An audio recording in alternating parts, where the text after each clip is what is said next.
Hi, I'm Gina Phillips, owner and founder of Western New York Divorce Financial Advisors, and I'm here today with Diana Cavall to talk about retirement assets. Diana, can you introduce yourself? Sure. My name is Diana Cavall. I am an attorney in the Western New York area. I am the owner of the Cavall Law Firm, and one of my practice areas is that I'm a Quadro consultant. Quadro stands for Qualified Domestic Relations Order, and I help clients who have gone through the divorce process divide up marital assets that are retirement assets after the divorce is finalized. Okay, this sounds way complicated. So, how do we determine what's a retirement asset? What are some examples of retirement assets? So it's actually not that complicated, but it certainly can be overwhelming for the clients who are going through a marital transition or going through a divorce process. There are several things that the parties going through the divorce need to know. They need to know what kind of assets they have that are liquid assets or cash assets, and then what sort of assets are future assets, and those are retirement assets. So a retirement asset is going to be a 401k, it's an IRA, a pension, a retirement savings plan, things like that really can't be touched now, but have a future benefit for the individuals who have the account down the road. And all of those retirement assets are marital assets. They may not be entirely a joint asset. Some may be only parts, but at least some portion of a retirement asset is going to be a marital asset if it was started or it increased in value during the course of the party's marriage. Okay, so this is an important asset and it can be a big part of dividing the assets that you have in your marriage to make sure you get it properly handled. So, does this happen during the course of the divorce? How does it work to know how to divide these?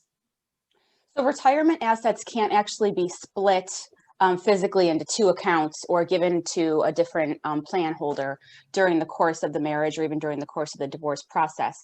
What you need to do is you need to get a certified copy of the judgment of divorce once it's been finalized and entered in the clerk's office. And then you take that and you submit another order to the court and to the plan, which tells the plan specifically how to divide up the retirement asset and how the parties have agreed to do it. But before you get to that step, you really need to be thinking about that while you're dividing up assets and while you're negotiating your property settlement agreement, because the type of asset that it is will depend on how it's going to be treated in the future. And these are very important assets. It's not the same as if you say, okay, I have a car, you keep the house, or, we have this China collection, or we have this artwork.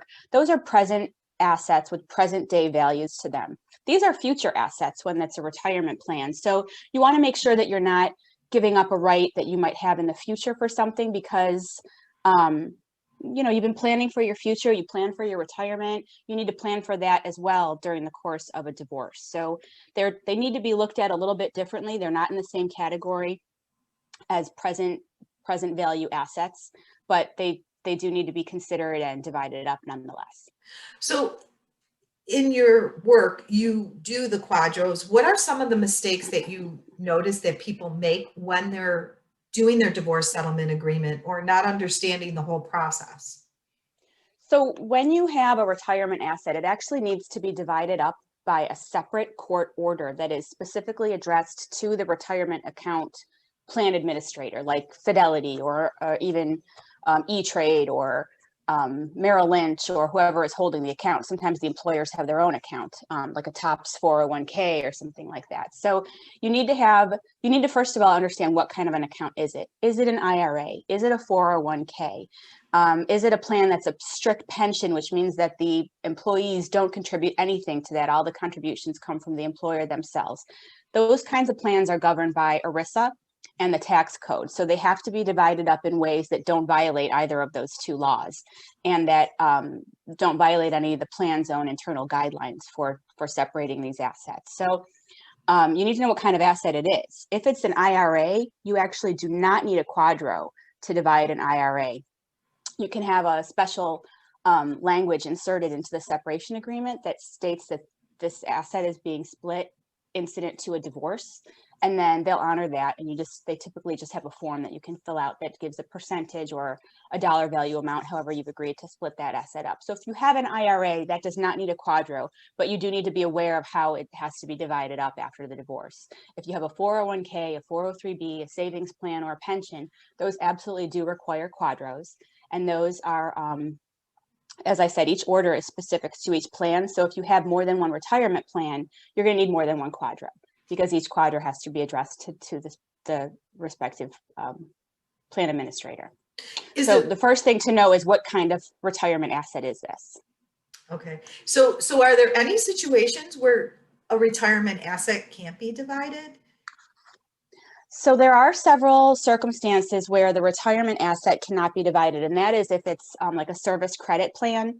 And you run into this sometimes with volunteer fire companies or volunteer fire departments, or town and village type benefit plans, where the employee gets, or the volunteer for the agency gets, service credits that are awarded after they've retired, but it's not something that's capable of being divided. And in fact, it's against the laws that govern those types of plans to actually give somebody a future interest in those. So if you have retirement assets that are part of those service credit plans, you need to kind of back those up into what the present day value is, and then divide up other assets, or maybe redistribute some other retirement assets to make up the difference of that, because you cannot divide up a service credit plan. Okay, so this is just for informational purposes, but just to make sure that everybody understands it, when you're in the marital transition process, you really need to understand what type of retirement assets you have, who holds those assets, am I correct? What plan administrators? Yes.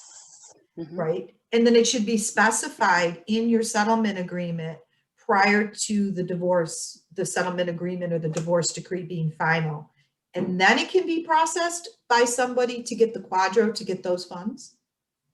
Right there. So you touched on a couple of other points that are kind of critical. First of all, knowing who administers the account is always key, because when you have somebody who comes in that's going to do the quadro after the divorce is finalized, they have to know, who do I contact? Who do I write to? Who do I let them know? First of all, they have to put a hold on the account so that the employee or the plan participant, the ex-spouse, can't take a loan against it, can't withdraw it, can't do anything to damage the marital portion of that asset. So you have to know who is the plan administrator. If you have an account number, that's fantastic. A lot of times we just work with social security numbers and dates of birth and things like that, and that will get us the information we need. But finding out who is administering the account is critical, because then they will tell me, this is how you divide it up, this is what we will accept, this is what we won't accept. And then there's a process that you go through for preparing and submitting the quadro. The last component, which I think is probably the most important for the clients, is what's the value of this asset? I've seen separation agreements where people just leave it very vague and say, we both have retirement accounts and we agree to split them 50-50. But if you don't list the retirement accounts in the separation agreement or as an addendum to the separation agreement, if you don't list the value of those accounts, if you're not specific and clear, then there's a chance that you're either going to leave money on the table, or you're going to walk away from something that you are entitled to because it is a marital asset. So being as specific as possible in the agreement is actually more helpful than just leaving it vague and saying we're going to split it 50-50. Right, because if there's several different accounts, you're paying for each quadro. So if you have a pension and a 401k, you're going to need two separate quadros to get those funds out. Am I correct in understanding that? That's correct. And actually, if both spouses have one or several 401ks and IRAs, those can actually be mix and matched a little easier. You can figure out how you can make the transfer with only needing one quadro. If you can take it all from one fund, or maybe somebody has a larger IRA, then you can go ahead and take more money from that IRA to transfer it over, and then you don't need to touch the other accounts because you have the money that makes up the difference. So understanding the value of those accounts is critical. And pensions do not have a present day value because they are something that's awarded by the employer in the future. And you need to really contact and work with the plan to get a payout statement of what that benefit might look like. It's a monthly payment that you'd be entitled to, but it's only a fraction of what the ex-spouse or the the employee, who we call the plan participant. It's a fraction of what they'd be receiving. So those can't be really valued the same way. You don't get a monthly statement for a pension the way that you do for a 401k. So if somebody is taking if a spouse is taking a future pension, say it's a pension and there's like 4 different options, they really need to divide the quadro right after the divorce. They don't need to, do they need to wait till the person retires, or should that be specified in their settlement agreement? Waiting until the person retires actually changes the value of the quadro and changes the value of the asset. You want to get these approved and in place before the spouse is in payout status. And with some government plans, like if you are a teacher or you work for the state legislature and you are on one of the government plans, when you retire, you have to pick certain options for the retirement plan that are irrevocable. So if you don't pick the right option that is going to help your spouse or gives your ex-spouse what they were legally entitled to, if you don't pick that option is lost forever.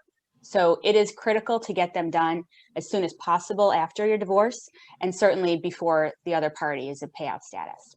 Okay, well, this was a lot of information today. So what I'm going to do is put mine, if you need help understanding the value of the pension information and other assets in your marital transition process, and Diana's website information up there so that you can contact one of us to get the full information that you need, because every situation is unique, and this is in no means legal advice or financial advice. It's just to give you some ideas so that you don't make mistakes for your future. Correct. Good job. Yep.